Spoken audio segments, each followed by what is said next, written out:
তখন আমি নতুন একটা জায়গায় এসে এভাবে একের পর এক ধাক্কা খাবো তা জীবনও ভাবতে পারিনি। নিজেকে সামলে নিয়ে আন্টির থেকে বিদায় নিয়ে চলে আসলাম। বাসায় এসে মাহিমকে ফোন করে আমার বাসায় আসতে বললাম। তখন মাহিম বলল, কি হয়েছে সুমনা? তখন আমি মাহিমকে সব খুলে বললাম। সে আমাকে রাগ করলো আমি এই বিষয়ে মাথা ঘামাচ্ছি, তাই নাকি আমার সাথে এমনটা হচ্ছে। আমি মাহিমকে মেসেজ দেখাতে গেলাম, কিন্তু সবচেয়ে আশ্চর্যের বিষয় হলো মোবাইলে একটা মেসেজও দেখতে পেলাম না। আমাকে কিছু সময় সান্ত্বনা দিয়ে মাহিম চলে গেল। আবারও আরেকটি অমাবস্যার রাত চলে আসলো।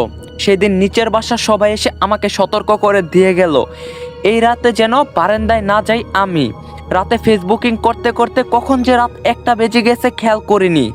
হঠাৎ সেই ভয়ঙ্কর শব্দ, মনে হচ্ছে পিটিয়ে পিটিয়ে হত্যা করছে। পরিবেশটা কেমন জানি ভয়ঙ্কর হয়ে গেল। ভয়ে গায়ের লোম দাঁড়িয়ে গেল। কাঁথা মুড়ি দিয়ে শুয়ে পড়লাম। কোনো মতেই দু চোখের পাতা এক করতে পারছিলাম না। ভয়ঙ্কর এক রাত পার করার পর সকালে উঠে যথারীতি একটা লাশ পাওয়ার খবর শুনলাম। এবার আর ভয় না পেয়ে লাশের কাছে গেলাম।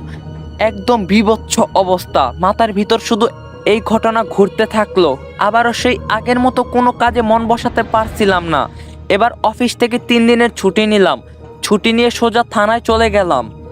থানার ওসিকে মন্দিরের লাশের কথা জিজ্ঞাসা করতেই আমার কথার পাশ কাটিয়ে যেতে লাগলো। কোনোভাবেই সে আমার সাথে এই কথা বলতে প্রস্তুত নয়।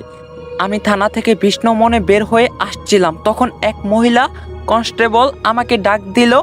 তার কাছে যেতেই বলল, আপনি মন্দিরের লাশের ব্যাপারে শুনতে চাচ্ছেন কেন? তখন আমি বললাম, এই ভয়ঙ্কর মৃত্যু আমার ঘুম কেড়ে নিয়েছে, আমি এর পোস্টমর্টমের রিপোর্ট দেখতে চাচ্ছিলাম। তখন মহিলাটি বলল, আমি আপনাকে দেখাতে পারি যদি আপনি কাউকে না বলেন। তখন আমি বললাম, এরকম ভালো মানুষ পাওয়া মুশকিল, তাই তাকে বললাম, কি যে বলেন, আপনি আমার